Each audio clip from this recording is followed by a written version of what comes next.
ní Onírèké nìbàdàn láti ṣe wedding ní November 4, 2006. Sọ fún yín pé kí ni age gap ẹ̀yin méjèèjì? 15 years ló gbà lọ́wọ́ mi. I was 20 nígbà tí ó fẹ́ mi. 15 good years ló gbà lọ́wọ́ mi. Mọ̀ bóyá ó ti bímọ rí àbòtí níyàwó rí. It was ìgbà tí mo wà nínú oyún first child mi tí mo wà about to kí n bímọ. Torí àwọn parents tèmi máa ń disturb mi pé with the age gap pé ṣé mo dẹ̀ ṣọ́ kò tí ì bímọ báyìí. So mo máa ń pester all along màá ṣáà máa bí pé ṣé o dẹ̀ ṣọ́ pò tí ì bímọ. Ló ṣe wá ń sọ fún mi pé Rukayat Iyaibadan Rukayat Lawal Iyaibadan pé ó bí ọmọ kan fóun. Ipe but ọmọ yẹn àwọn ò jẹ́ kí gbogbo ayé mọ̀ pé àwọn kò ṣe ní òkú òru ni pé torí number 3 nínú àwọn ọmọ Rukayat Iyaibadan lọmọ yẹn pé so ọkọ tí Iyaibadan wà nílé ẹ̀ nígbà yẹn rò pé òun ló ní ọmọ yẹn pé so àwọn ò jẹ́ kó jáde síta. Ó sọ fún mi bẹ́ẹ̀. So kò present any ẹbí ẹ̀ ó lóun ò ní ìyá òun ò ní bàbá nígbà tá a máa ṣe wedding. Ẹ̀gbọ́n àtàbúrò ó lóun òun ò kí n bá wọn ṣe. Ó lóun kì í bá wọn present ẹbí àti ará kọ̀ọ̀kan nígbà tá a ṣe marriage. Múyìwá Londona bàbá Londona Múyìwá àti Òjò Pàgógó àwọn ló ṣe bàbá tó wá tọrọ mi lọ́wọ́ àwọn òbí mi. Ọ̀dọ̀ mi ṣe typewriter mo jọ́ ti nǹkan kan. Òjò Pàgógó. Ní wọ́n wá ṣe ẹbí ẹ̀. Bẹ́ẹ̀ ló ṣe bàbá fún mi.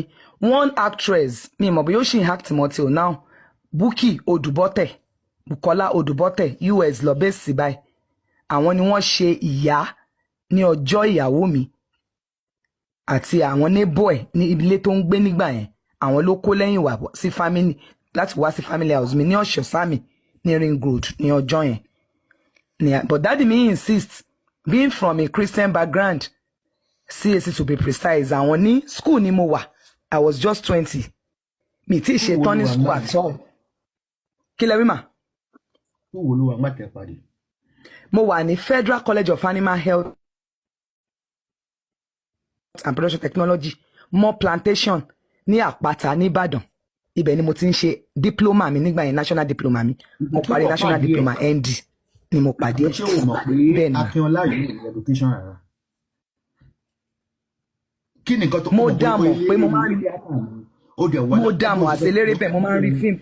Daddy was a principal, your mom was a retired headmistress. Then she was a teacher then, retired headmistress. Then. You know, idea of Akínọlá with your age, 20 years. E3 ni èmi fẹ́ ra snacks ní year yẹn. Mo ń ṣe IT lọ́wọ́ mo wọ E3 Tantalizers ní Challenge ní Ìbàdàn.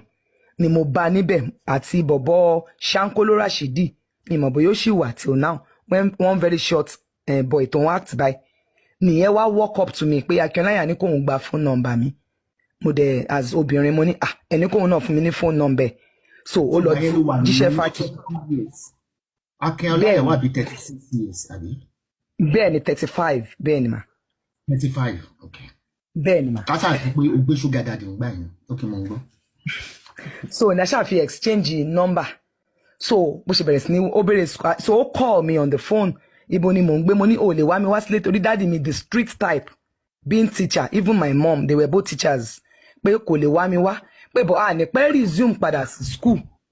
I just told him in confidence nígbà yẹn as boyfriend stuff girlfriend so wọ́n èdè pọ́n bẹ̀rẹ̀ sí ní wá mi wá sí hostel ní school ọ̀dọ̀ mi nígbà tí mo padà sí school nìyẹn without the consent àwọn parents mi ò mọ̀ kí lẹ wí mà. mo ló dẹ̀ mọ̀ kó ti bímọ síta.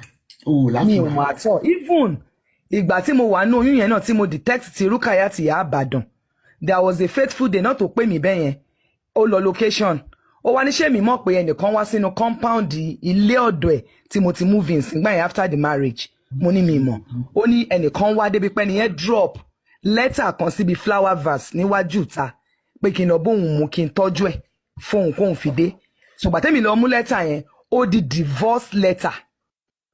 Not knowing pé time táwa wed ó sì ní wedding kan ongoing nígbà yẹn so ó practice bigamy pẹ̀lú èmi ló fi bẹ́mi náà ṣe another wedding registry sojú ẹ̀yìn lèmi wá rí divorce letter wedding ètò ń ṣe tó wà hàn lọ́wọ́ fún of one lady Chicago based ní lady yẹn gbàtí mo later get inú findings mi Bisola Modinot Alimi ní lady yẹn jẹ́ based in Chicago so ìjọ yẹn ni mo ṣe ọkọ tún detect pé ó tiẹ̀ tún ṣe wedding kan tí mi mọ̀ apart from ọmọ bíbí gan but gbàtẹ́mi kọ́ sọ létí àwọn parents mi wọ́n ní anyway pé since tó sọ pé divorce letter lẹ́ni ẹ̀ ń wá.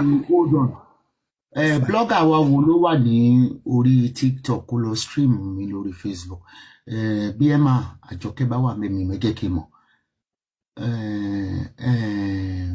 blogger wa wo ló wà lórí TikTok.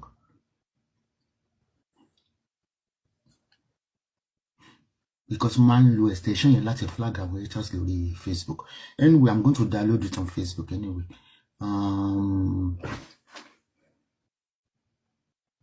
Mo gbọ́ ẹ. So àwọn kan ní àwọn parents mi ní since tó yẹ pé ó ti divorce pé kí n gbàgbé ẹ̀.